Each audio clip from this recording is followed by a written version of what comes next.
Just like Thursday, the boat in trouble. This time, Nomura was able to wriggle off the hook with 1:30 to go, and now they hold a favored position. We're not going to have it. They call to each other tonight. Like the morning of 7. Yeah, only good picture. Okay, pretty good, yeah?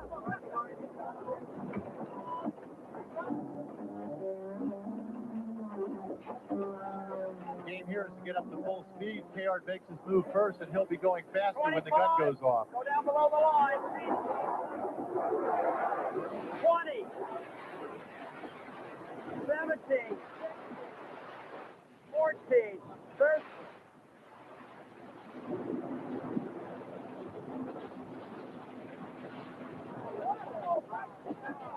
4, 3, 2, 1, done. Another clean start and another good job by Dellenbaugh.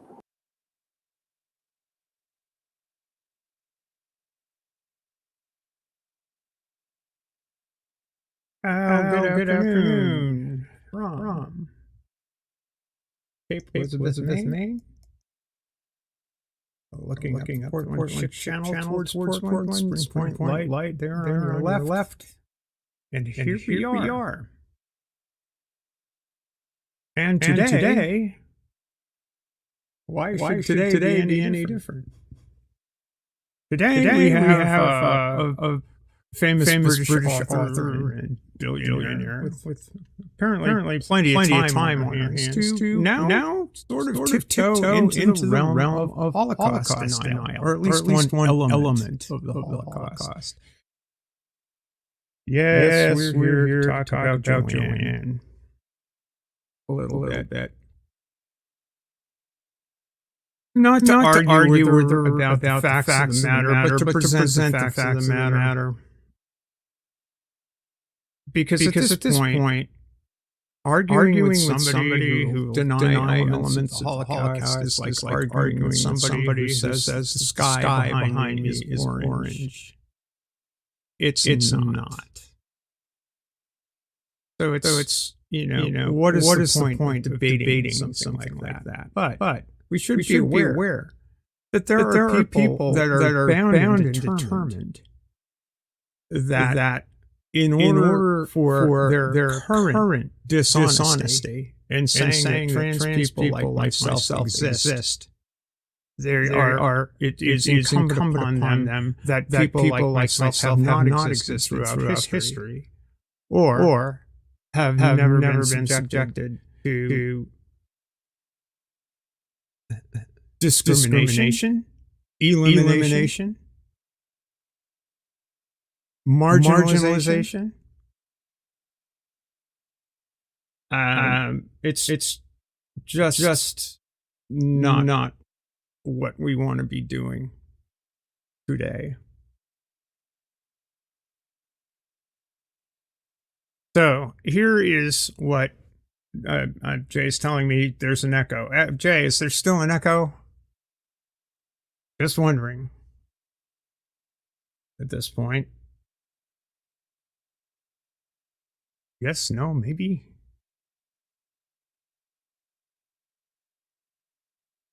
Okay, well, till somebody tells me that there's echoing going on.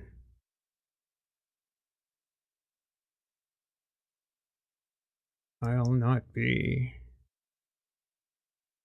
worrying about it too much. All right.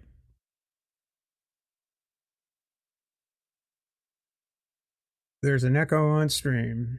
Yeah, it's still an echo on stream? I don't understand why there's still an echo on stream. Oh, I know why there's an echo on stream. Got it.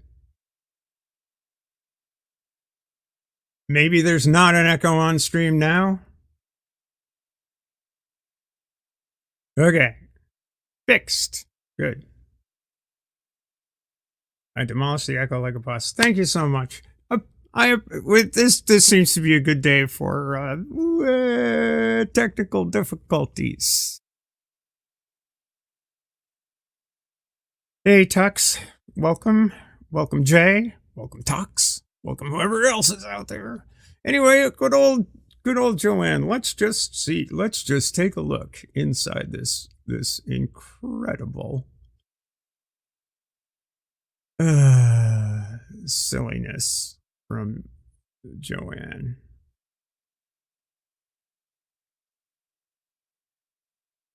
What do we got here? Oh dear. I see. That whole echo thing got me all screwed up.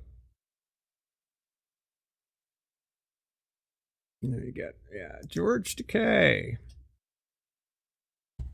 Joanne tweets, quote tweets. How did you type this out and press send without thinking I should maybe check my source for this because it might have been a fever dream? And she's quote tweeting this: the Nazis burnt books on trans healthcare and research. Why are you so desperate to uphold their ideology around gender? My, somebody's using the words ideology and gender in a way to imply that perhaps Ms. Rowling has so fixated on her views of gender that she's willing to dip into the realm of Holocaust denial.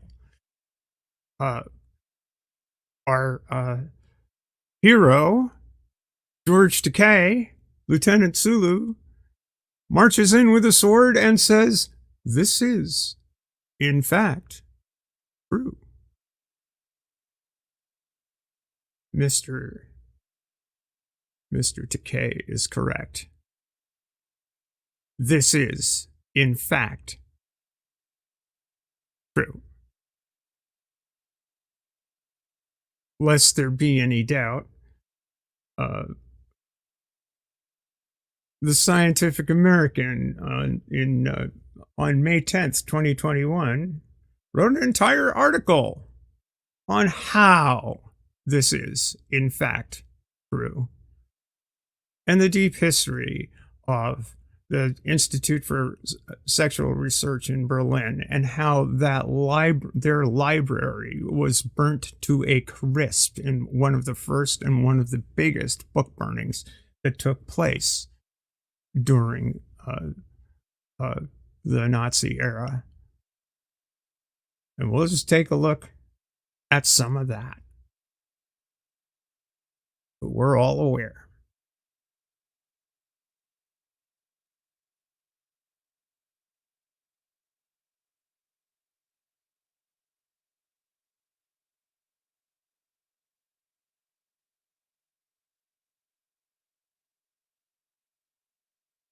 All right, hopefully y'all can see this.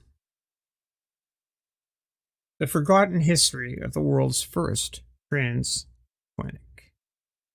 The Institute for Sexual Research in Berlin would be a half-century old if it hadn't fallen victim to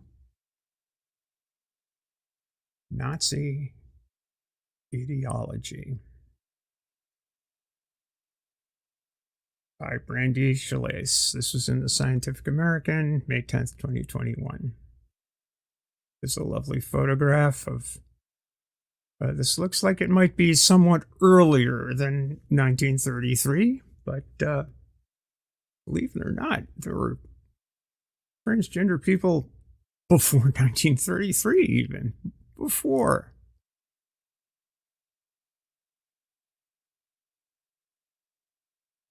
There we go.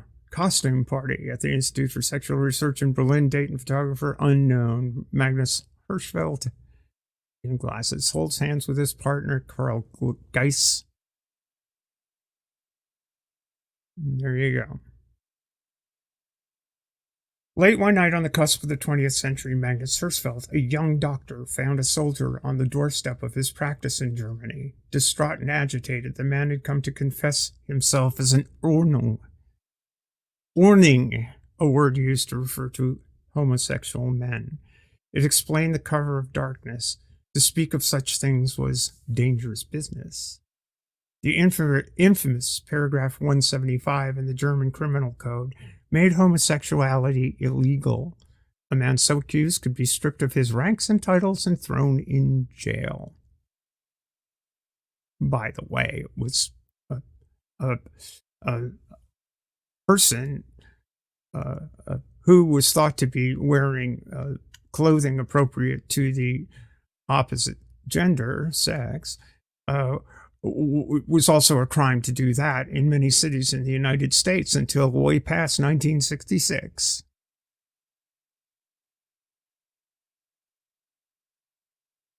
See the Compton cafeteria riots. Hirschfeld understood the soldier's plight. He himself was both homosexual and Jewish, and did his best to comfort his patient. But the soldier had already made up his mind. It was the eve of his wedding, an event he could not face. Shortly after, he shot himself. The soldier bequeathed his private papers to Hirschfeld, along with a letter. The thought that you could contribute to a future when the German fatherland will think of us in more just terms, he wrote, sweetens the hour of death. Hirschfeld would be forever haunted by this needless loss. The soldier had called himself a curse, fit only to die, because of the expectations of heterosexual norms reinforced by marriage and law made no room for his kind. These heartbreaking stories Hirschfeld wrote in The Sexual History of the World War bring before us the whole tragedy in Germany. What fatherland did they have? And for what freedom were they fighting? In the aftermath of this lonely death, Hirschfeld left his medical practice and began a crusade for justice that would alter the course of queer history. Hirschfeld sought to specialize in sexual health, an area of growing interest. Many of his predecessors and colleagues believed that homosexuality was pathological, using new theories from psychology to suggest it was a sign of mental ill health. Hirschfeld, in contrast, argued that a person may be born with characteristics that did not fit into heterosexual or binary categories, and supported the idea that a third sex, or Geschlecht, existed naturally. Forgive my German pronunciation. I never studied the language, and so I'll do my best. Hirschfeld proposed the term sexual intermediaries for nonconforming individuals. Included under this umbrella were what he considered situational and constitutional homosexuals. Why do we always, we were such crazies in that we,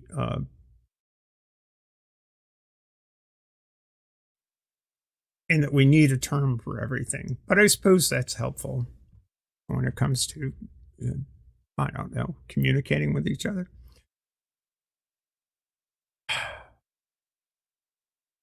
Situational and constitutional homosexuals. Great. A recognition that there is often a spectrum of bisexual practice as well as what he termed transvestites. This group included those who wished to wear clothes of the opposite sex and those who, from the point of view of their character, should be considered as the opposite sex. By which, I'm sure this article and Hirschfeld, if they were speaking in terms we use today, would say opposite to this, contrary to the sex they were assigned at birth.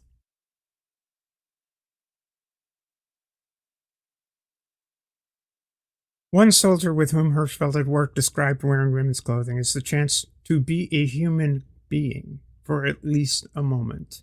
He likewise recognized that these people could either be either homosexual or heterosexual, something that is frequently misunderstood about transgender people today.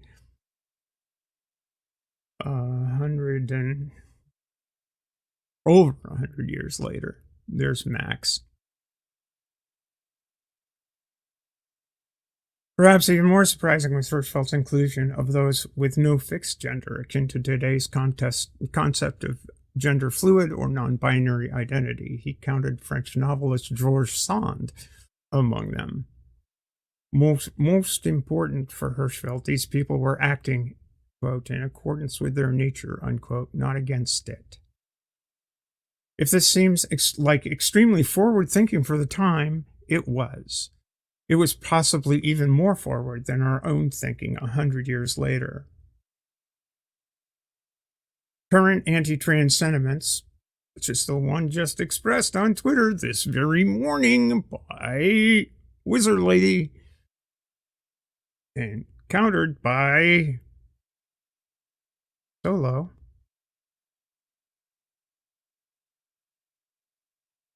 Thanks, Jay. Smash all the buttons indeed. And oh, by the way, there's a link to buy me a coffee up at the top of the thing.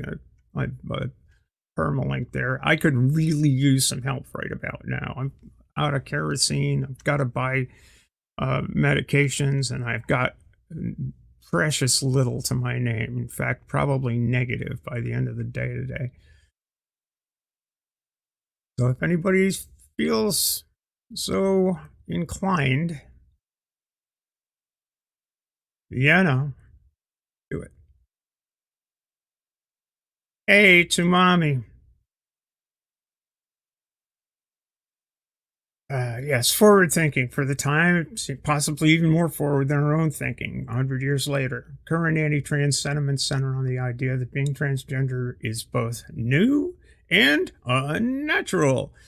In the wake of, remember this article is written in 2021, in the wake of a UK court decision, by the way, UK hasn't gotten much better.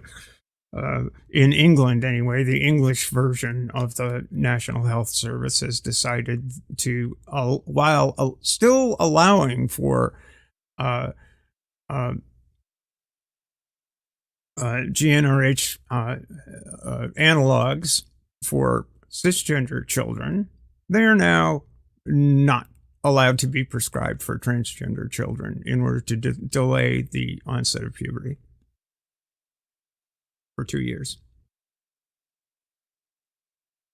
That was yesterday. Like the UK court decision in 2020 limiting trans rights, an editorial in The Economist argued that other countries should follow suit. They are. And an editorial in The Observer praised the court for resisting a, quote, disturbing trend of children receiving gender-affirming health care as part of a transition. We'll get into that. Getting away from the history part. But history bears witness to the plurality of gender and sexuality. Hirschfeld considered, Hirschfeld, he would, considered Socrates, Michelangelo, and Shakespeare to be sexual intermediaries. He considered himself and his partner, Carl Geiss, to be the same. Hirschfeld's own predecessor in sexology, Richard von Krafft-Ebing, had claimed in the 19th century that homosexuality was natural sexual variation and congenital. Hirschfeld's study of sexual intermediaries was no trend or fad. Instead, it was a recognition that people may be born with a nature contrary to their assigned gender. And in cases where the desire to live as the opposite sex was strong, he thought science ought to provide a means of transition. He purchased a Berlin villa in early 1919 and opened the Institut für Sexuelle Wissenschaft, the Institute for Sexual Research, on June 6th of 1919. By 1930, it would perform the first modern gender affirmation surgeries in the world. A place of safety. A corner building with wings to either side, the Institute was an architectural gem that blurred the line between professional and intimate living spaces. A journalist reported it could not be a scientific institute because it was furnished, plush, and full of life everywhere. Its stated purpose was to be a place of research, training, teaching, healing, and refuge that could free the individual from physical ailments, psychological afflictions, and social deprivation. Hirschfeld's institute would also be a place of education. While in medical school, he had experienced the trauma of watching as a gay man was paraded naked before the class to be verbally abused as a degenerate. Hirschfeld would instead provide sex education and health clinics, advice on contraception, and research on gender and sexuality, both anthropological and psychological. He worked tirelessly to overturn paragraph 175, which made homosexual illegal in Weimar, Germany. Unable to do so, he got legally accepted transvestite identity cards for his patients, intended to prevent them from being arrested for openly dressing and living as the opposite sex. This is between 1919 and 1933, folks. Just a reminder. The grounds also included room for offices given over to feminist activists, as well as a printing house for sex reform. Yes, Scott, I have. And what did I think? I thought it was pretty well done. Scott is talking about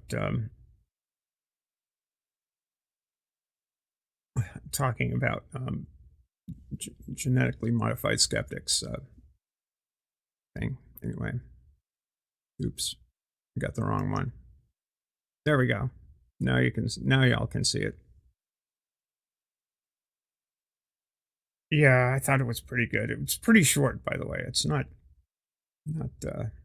it's kind of cool. Anyway, let me back to Magnus here.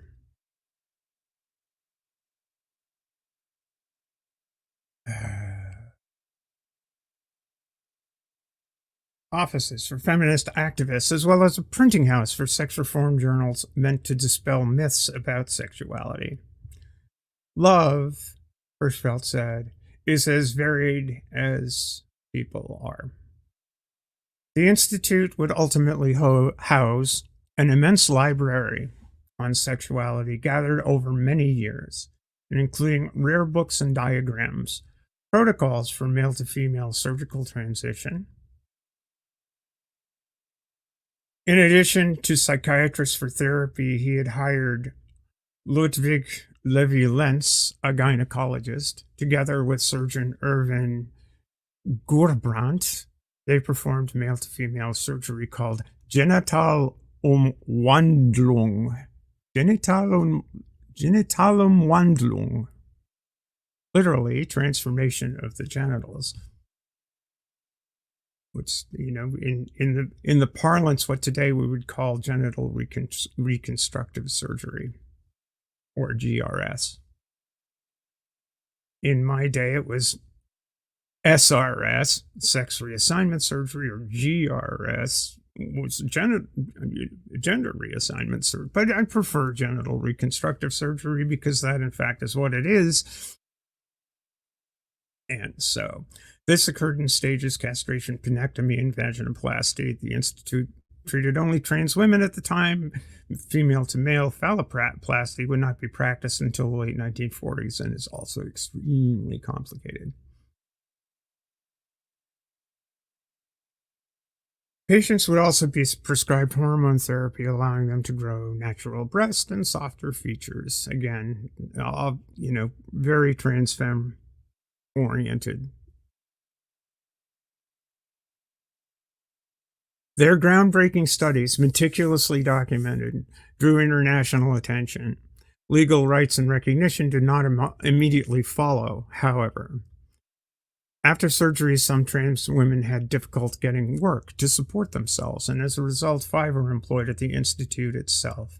In this way, Hirschfeld sought to provide a safe space for those whose altered bodies differed from the gender they were assigned at birth, including, at times, protection from the law. Much like in 1966, San Francisco, Harry Benjamin opened a practice and had a very sort of similar thing, along with various community-based groups that were among the first in the nation to advocate for homosexual and transgender individuals in San Francisco.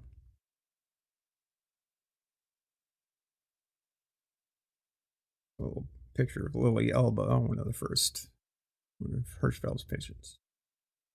Lives worth living.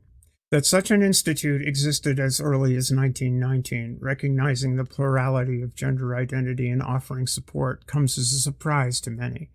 It should have been the bedrock on which to build a bolder future, but as the institute celebrated its first decade, the Nazi Party was already on the rise. By 1932, it was the largest political party in Germany, growing its numbers through a nationalism that targeted the immigrant, the disabled, and the, quote, genetically unfit. Weakened by economic crisis and without a majority, the Weimar Republic collapsed.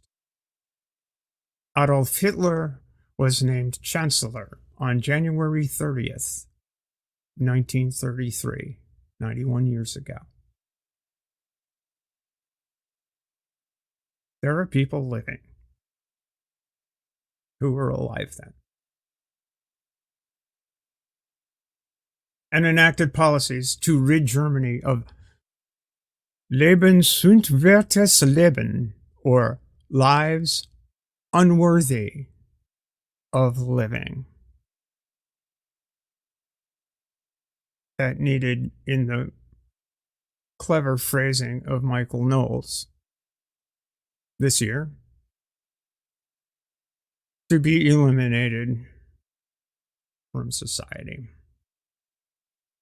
What began as a sterilization program ultimately led to the extermination of millions of Jews, Roma, Soviet and Polish citizens, and homosexuals, and transgender people. When the Nazis came for the Institute on 6 May 1933, remember, Hitler, end of January, March, April, May. 3 months is all it took. Will it take that long if the Republicans come to power and fulfill their promises?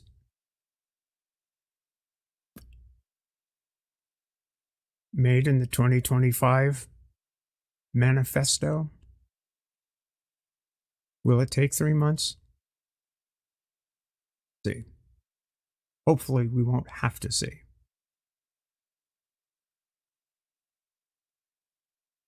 When the Nazis came for the Institute on May 6, 1933, Hirschfeld was out of the country. He fled with what little he could. Troops swarmed the building. Actually, it was Hitler Youth. It was Nazi Youth. The Nazi student movement were the first to jump into the library.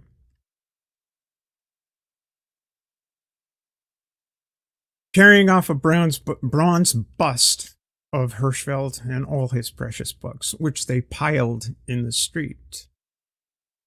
Soon a tower-like bonfire engulfed more than 20,000 books, some of them rare copies that had helped provide a historiography for nonconforming people. The carnage flickered over German newsreels. It was among the first and largest of the Nazi book burnings. Nazi youth, students, and soldiers participated in the destruction, while voiceovers of the footage declared that the German state had committed the intellectual garbage of the past to the flames. The collection was irreplaceable.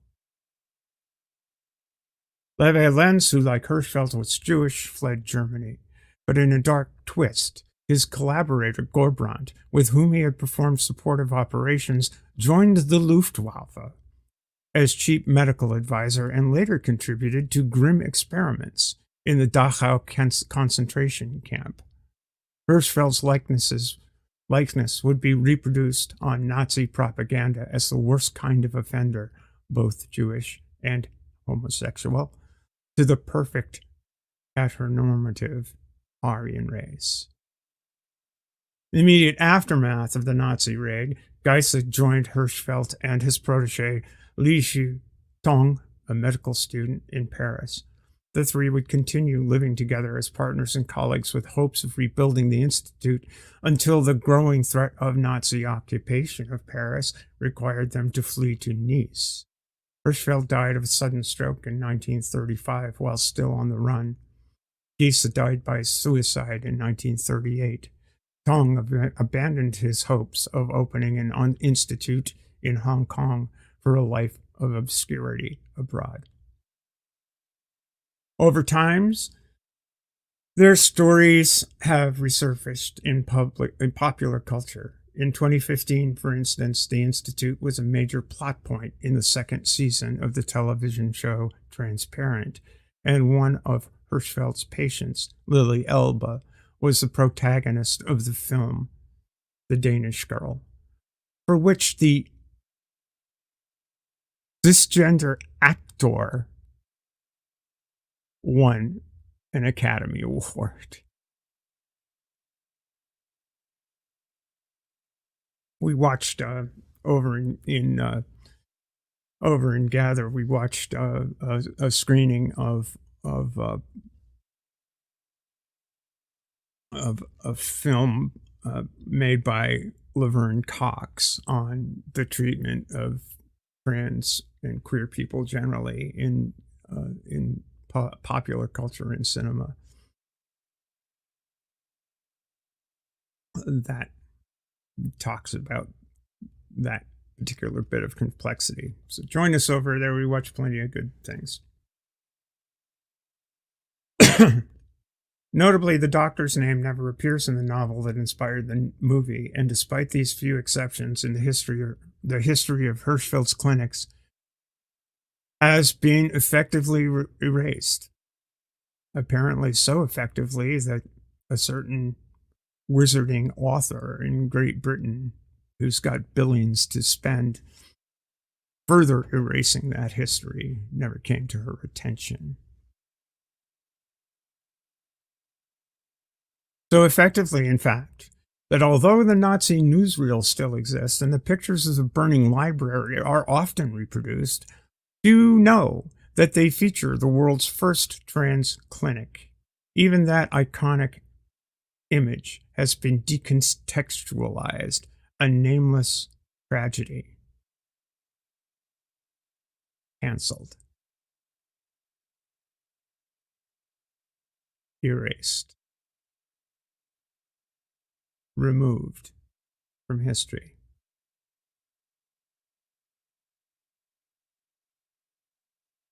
The Nazi ideal had been based on white cishet, that is cisgender and heterosexual masculinity masquerading as genetic superiority.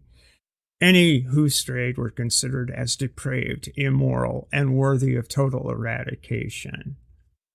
What began as a project of protecting German youth and raising healthy families had become, under Hitler, a mechanism for genocide. And there's our Hitler Youth inside the library, going through the stuff, getting ready to haul it out into the street and burn it. A note for the future. Again, this article in the Scientific American was written in 2021.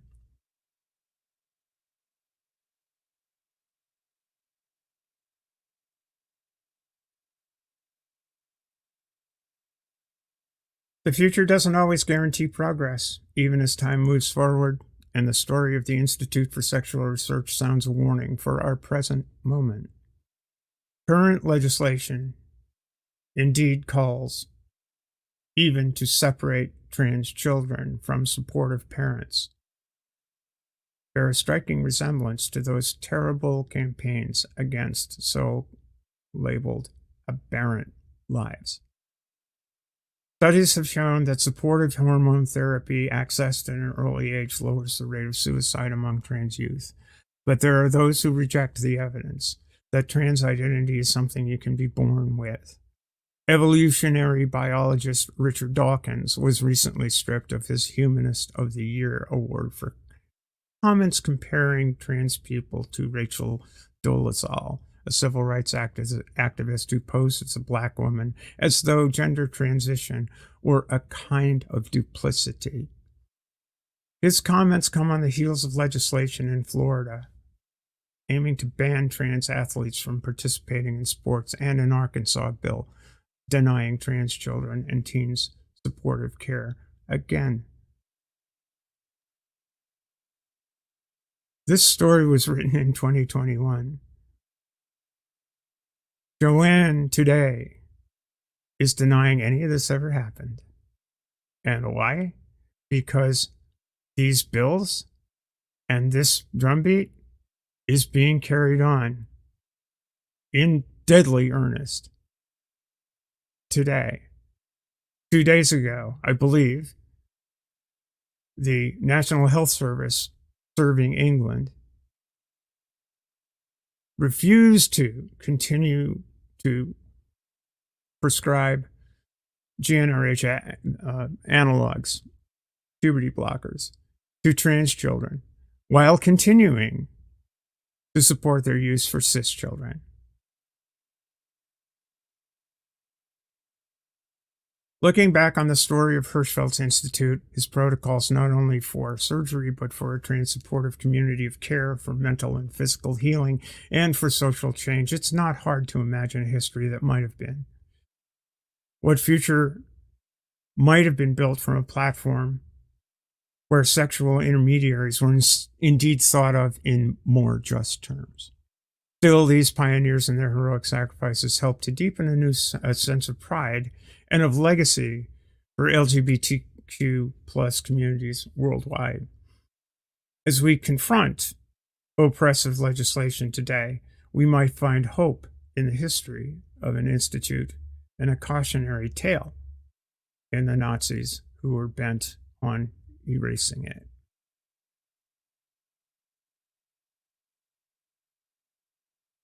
You know,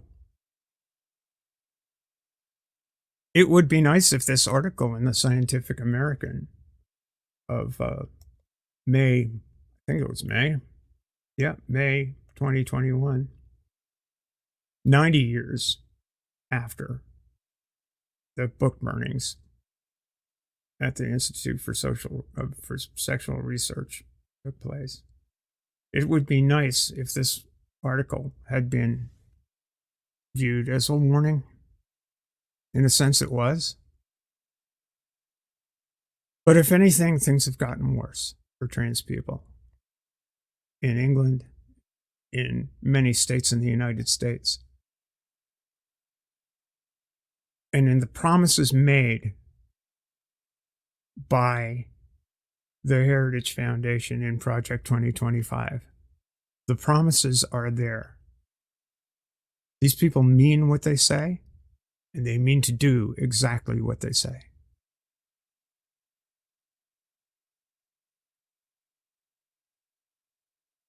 They're already purging libraries of books.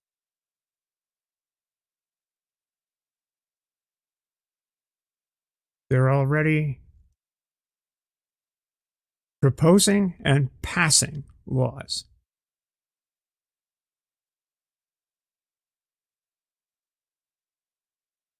throughout this country.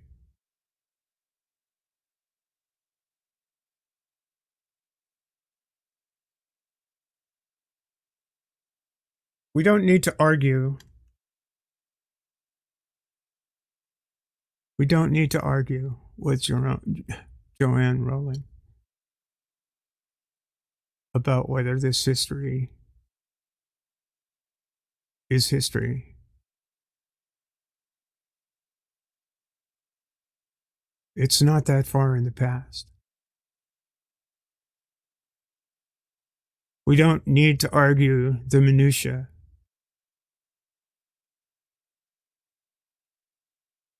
What we need to do is find enough compassion and love for our queer and trans siblings to stop them.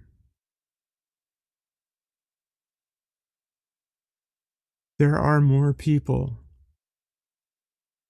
whose hearts are with us than are against us. I believe that. I truly believe that.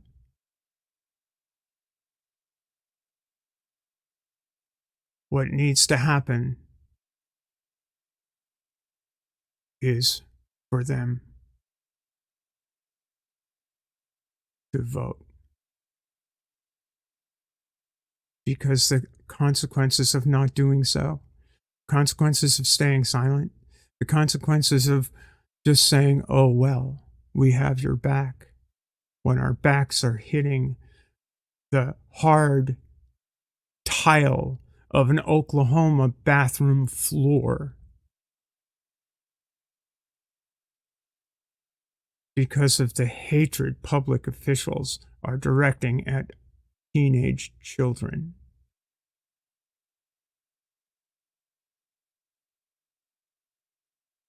We need people who care to stop this.